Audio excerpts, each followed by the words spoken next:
Hey guys, just trying to block the sunlight and excuse the headphones. I was listening to music and I didn't really feel like disconnecting them and doing the video and then reconnecting them and all that. But hopefully they're recording audio fairly decently. Quick update on the boat. Let me get it out of the sun here. I am done for the year. I'm calling it until like maybe March. After the last video, I sanded it. I got a little orange thing right there you can see. Sanded the whole thing,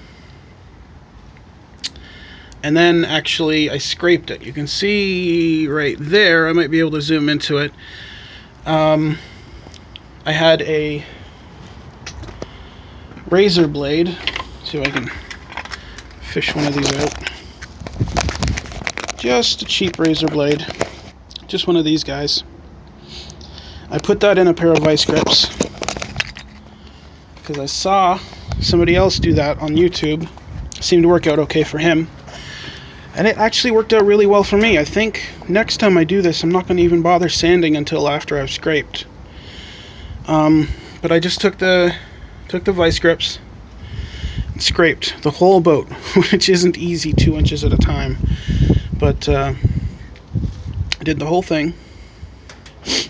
I don't know if you can really see the reflections in this, but it is actually a fairly decent gloss finish.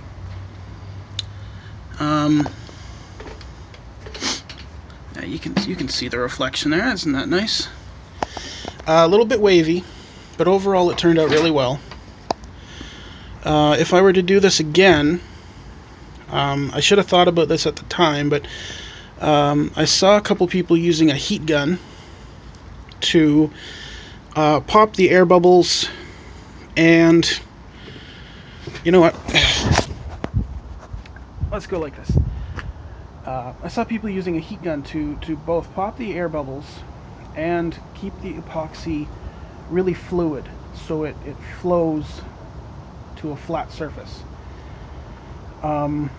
Didn't have a heat gun, so I thought next best thing, a hair dryer. Problem with a hair dryer, too much air, not enough heat. So I ended up blocking part of the intake for the hair dryer, and that worked okay. But then, after doing that, I went online to see if there was any other techniques for smoothing out an epoxy surface. And I saw a couple of people using a propane torch.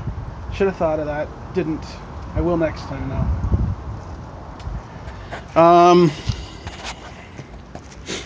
So yeah, I'm calling it. But I got the entire bottom surface done. This side is a little frigged up over here.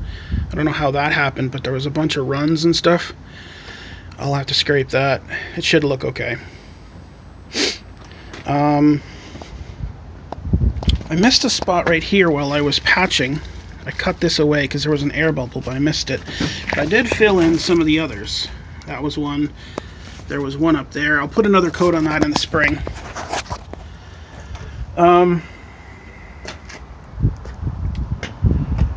The temperature is not the only reason that I cut this off. I ran out of epoxy. More accurately, I ran out of hardener.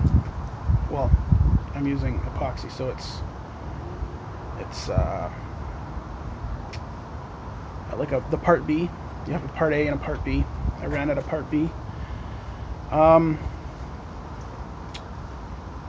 But part A is almost done as well.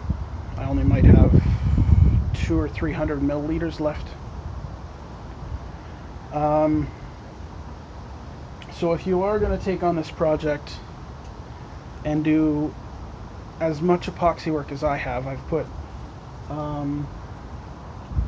one layer on the stuff on the inside, and I've put 3 layers on the outside, and I ran out. So if you're going to do that, I would suggest getting 2 batches of epoxy. I think 1 gallon part A and a half gallon part B or something. I don't know what it was exactly, but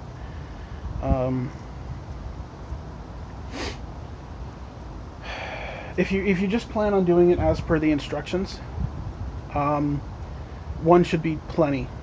The instructions don't call for any fiberglass. When I read them, at least. They might have changed again since then, but they simply call for epoxying the whole boat inside and out, and one gallon, one batch should do just fine for that. That's really nice. You can see that reflection much better right here. But that's it. I gotta find a place to store this. It was suggested I tie it to the rafters, but I don't have any space, so it might have to sit outside.